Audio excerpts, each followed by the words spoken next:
నమస్తే, నేను మీ సిఎస్ రావు. అంగన్వాడీల సమ్మె జరుగుతోంది. ఆ సమ్మెకు సంబంధించి సమాప్తం చేయాలని ప్రభుత్వం చర్చలు జరిపింది. అయితే ఆ చర్చలు అయితే ఫలవంతం కాలేదు. బొత్స సత్యనారాయణ మాత్రం మేము శాలరీస్ ఇవ్వలేము అనేటువంటి సమాధానం చెప్పారు. సో మీరు సంక్రాంతి తర్వాత మాట్లాడదామని చెప్పారు బొత్స సత్యనారాయణ. దీని మీద ఇంటరాక్ట్ కావడానికి ప్రస్తుతం మన దగ్గర అంగన్వాడీ ప్రతినిధి, లీడర్, అలాగే సిఐటియు అధ్యక్షురాలు బేబీ రాణి గారు ఉన్నారు. బేబీ రాణి గారు నమస్తే అండి. నమస్తే. నమస్తే మేడం. బొత్స సత్యనారాయణ మీ శాలరీస్ మేము పెంచలేము, మీరు చేసేది ఏదో చేసుకోండి అని చెప్పి ఆయన ఇవాళ చెప్పినట్టున్నారు. మీ రియాక్షన్ ఏంటి? పెంచలేము అని చెప్పినా పెంచాల్సిందే అండి. పెంచకుండా ఎలా పనిచేస్తాం సార్? మీరు ఏదో చేసుకోండి అంటే ఇంకా ఎంతమందికి అలా చెప్తారండి? అసలు ఏదో ఎవరికైనా వాళ్ళే ఏదో చేసేసుకుంటే ఇంకా సమాజం ఏంటి, ప్రభుత్వం ఏంటి, ప్రజలేంటి? మేము న్యాయమైనటువంటి డిమాండ్లు అడుగుతున్నామండి. సంక్రాంతి వరకు సంక్రాంతి లోపల మేమేం చేయలేము, సంక్రాంతి తర్వాత మాట్లాడదాం, మీరు విరమించండి అని చెప్తున్నారు కదా సమ్మెని. సంక్రాంతి అయిన తర్వాత ఎందుకు సార్ అసలు సంక్రాంతి వెళ్ళిన తర్వాత అలా గడిపేసి ఎన్నికల నోటిఫికేషన్ వచ్చేయాలని చెప్పి ఆయన చెప్తున్నారండి. తర్వాత ఆయన చెప్పింది ఏంటంటే మే నెలలో కొత్త గవర్నమెంట్ ఏర్పడుతుంది, మా గవర్నమెంట్ మళ్ళీ మే నెలలో వస్తుంది, కాబట్టి మే నెలలో వేతనాలు పెంచుతాం మీకు అని చెప్పారండి అన్న. ఓకే. సో ఇప్పుడు ఇంకోటి కూడా చెప్పారు, మీరు అడుగుతున్న డిమాండ్ లో సుప్రీంకోర్టు గైడ్ లైన్స్ ప్రకారం మాకు గ్రాడ్యుయేట్ ఇవ్వండి, టిఎల్డిఎల్ ఇవ్వండి అని మీరు అడుగుతున్నారు. కానీ దానికి బొత్స సత్యనారాయణ ఏమంటున్నారు, అది కోర్టులో ఉంది, కోర్టులో తెలుసుకోండి అని చెప్తున్నారు కదా. దానికి ఏంటి మీరు రిప్లై ఏంటి? కోర్టులో మీరు కోర్టులో వేసుకోండి, మీ తరఫున మేము కూడా వేస్తాము, గవర్నమెంట్ కి కేంద్ర ప్రభుత్వాన్ని రాస్తామని చెప్తున్నారండి ఆయన. కానీ కర్ణాటక గవర్నమెంట్ మేము రాష్ట్రమే ఇస్తామని చెప్పారు, గుజరాత్ రాష్ట్రమే ఇస్తానని చెప్పారు, హర్యానా వాళ్ళు ఇస్తున్నారు, పంజాబ్ ఇస్తున్నారు, తమిళనాడు ఇస్తున్నారు, తెలంగాణ కూడా మేము ఇస్తామని చెప్పారు. వీళ్ళందరూ ఇస్తామంటే మీరు కోర్టులు వేసుకోండి అని చెప్పడం ఇది ఎలా కరెక్ట్ అండి? మేము అదే చెప్పొచ్చాము ఆయనకి, ఇది కరెక్ట్ కాదండి అని చెప్పామండి. ప్రభుత్వం వైపు నుంచి వైఖరి ఎలా ఉందో మీకు అర్థమైంది కదా. అర్థమైన తర్వాత మరి మీరు ఏం చేయబోతున్నారు? మా సమ్మె కొనసాగుద్దండి. ప్రభుత్వం వైఖరి ఎలా ఉన్నా మా సమ్మె కొనసాగుద్ది. ప్రభుత్వం దిగి రావాలి, అంగన్వాడీలు వేతనాలు పెంచాలండి. కానీ ప్రభుత్వం ప్రత్యామ్నాయ చర్యలు తీసుకుంటుంది కదా, సచివాలయ వార్డు ఉద్యోగులతో మేము చేయించుకుంటాం అని చెప్తున్నారు కదా. పనికిని చేతలకి చాలా తేడా ఉంటుంది సార్. పని వేరు, మాట వేరండి. ప్రభుత్వం కబుర్లు చెప్తుంది, పని చేయలేదండి. ఇప్పటి వరకు మేము సమ్మెకెళ్ళిన మరుసటి రోజే అర్ధరాత్రి కూడా అంగన్వాడీ తాళాలు పగలగొట్టి ఏం చేశారండి? ఏమీ చేయలేదు, పగలగొట్టి వెళ్ళి అడావిడి చేశారు అంతే తప్ప అక్కడ పని ఏం జరగలేదు. గర్భిణీలు బాలింతలుగా వాళ్ళు ఇచ్చింది ఏమీ లేదు, వాళ్ళు చేసింది ఏమీ లేదు. వాళ్ళు చాలా మంది లబ్ధిదారులు చెప్తున్నారు, అంగన్వాడీ వర్కరు, అంగన్వాడీ హెల్పరు వచ్చిన తర్వాతే మా పిల్లలు పంపిస్తాము, మేము ఫీడింగ్ తీసుకుంటామని చెప్తున్నారండి వాళ్ళు.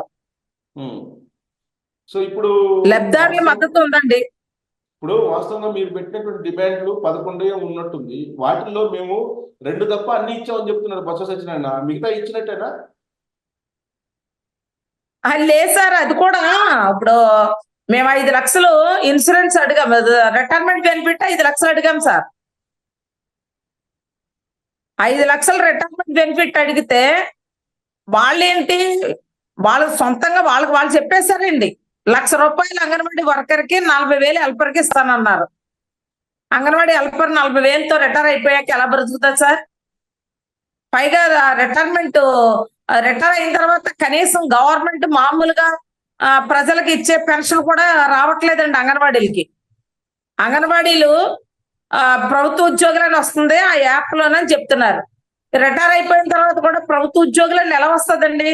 ఒక అంగన్వాడీ వర్కర్కి గౌరవ వేతనం ఇస్తున్నామని చెప్తున్నారు, పార్ట్ టైం వర్కర్ అని చెప్తున్నారు, 9 గంటల నుంచి 8:30 నుండి 4 గంటల వరకు పని చేయించుకుంటున్నారు.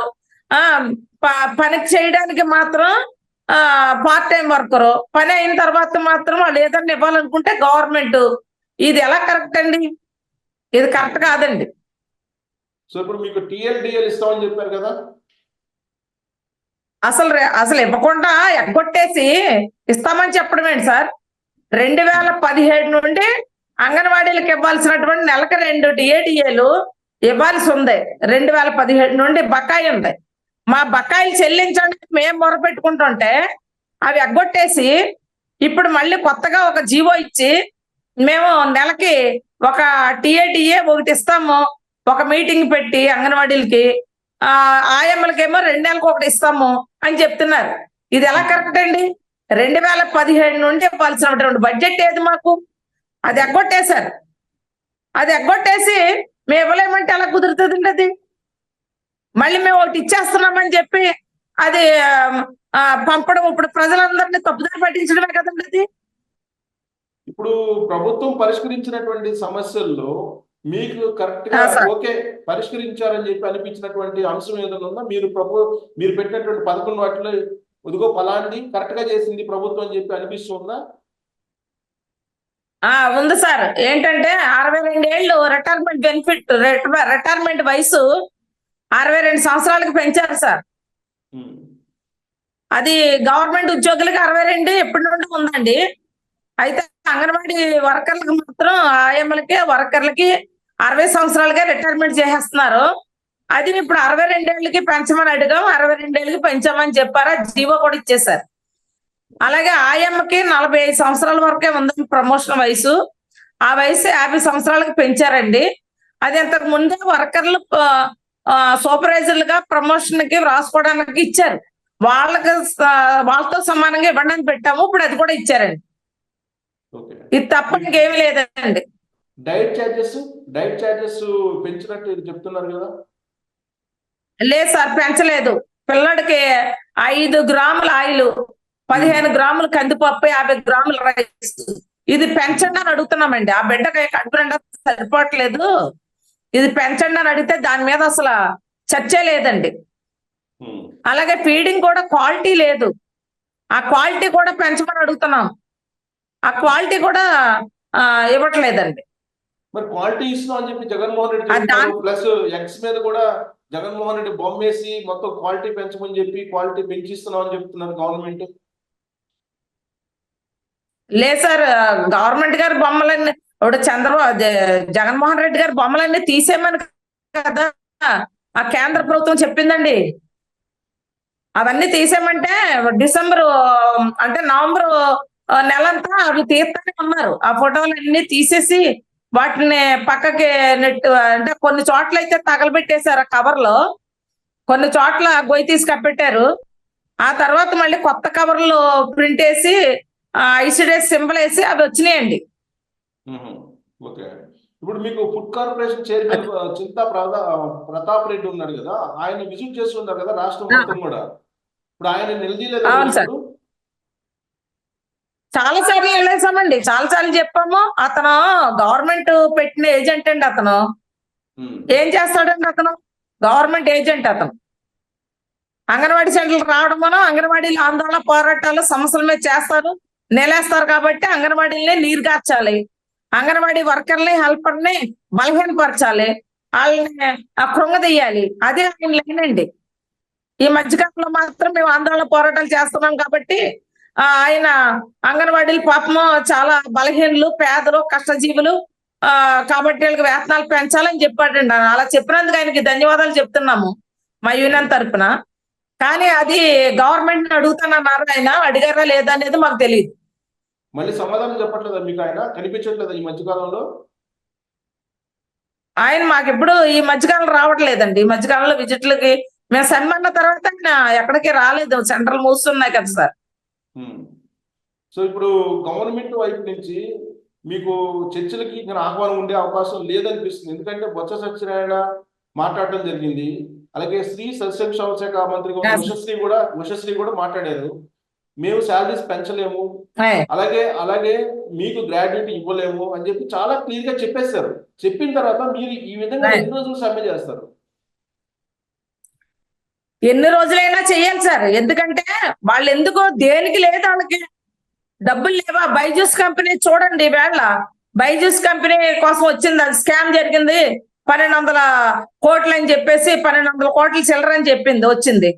అలాగే ఎమ్మెల్యేలు కాదు, ఎంపీలు కాని వాళ్ళు సలహాదారుల పేరుతో ఎంతమంది ఉన్నారు? వాళ్ళకి ఎంత డబ్బు ఖర్చు పెడుతుందండి గవర్నమెంట్? వాళ్ళకి తగ్గించవచ్చు కదా. ఎమ్మెల్యేల జీతాలు ఎంత ఇస్తున్నారు సార్, ఎంపీల జీతాలు ఎంత ఇస్తున్నారు? అలాగే ఒక ఎమ్మెల్యేకి పెన్షన్ ఎంత ఇస్తున్నారండి? ఆయనకి ఇప్పుడు ఎమ్మెల్యేలు చాలా మందికి ఆ సీట్లు రాలేదనే చర్చ ఒకటి జరుగుతుంది. ఇప్పుడు వాళ్ళు పోటీ చేయలేదనుకోండి, ఎమ్మెల్యే పదవి అయిపోయింది, వాళ్ళకి 50,000 అండి పెన్షన్.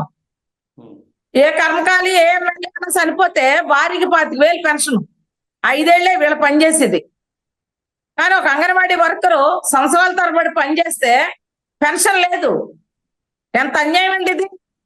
గవర్నమెంట్ దగ్గర డబ్బు లేకపోతే మిగిలిన ఖర్చులన్నీ ఎలా చేస్తుందండి? కొన్ని నిజంగానే అప్పు చేస్తుంది అనుకోండి, అంగన్వాడీల కోసం కొంత అప్పు చేయమనండి. ఎందుకంటే అంగన్వాడీలు చాలా తక్కువ వేతనాలండి. ఇప్పుడు ధరలు ఎలా పెరిగిపోయింది? ధరలు అంటే మామూలుగా కాదు కదా సార్. ఏంటి కరెంటు బిల్ ఎంత వస్తుందండి? 2014 టూ ఛార్జీలని వేస్తున్నారు కరెంటు బిల్లు. అది కట్టాలి, ఇంటద్దులు కట్టుకోవాలి, పిల్లల ఫీజులు కట్టుకోవాలి, అలాగే కూరగాయల బిల్లు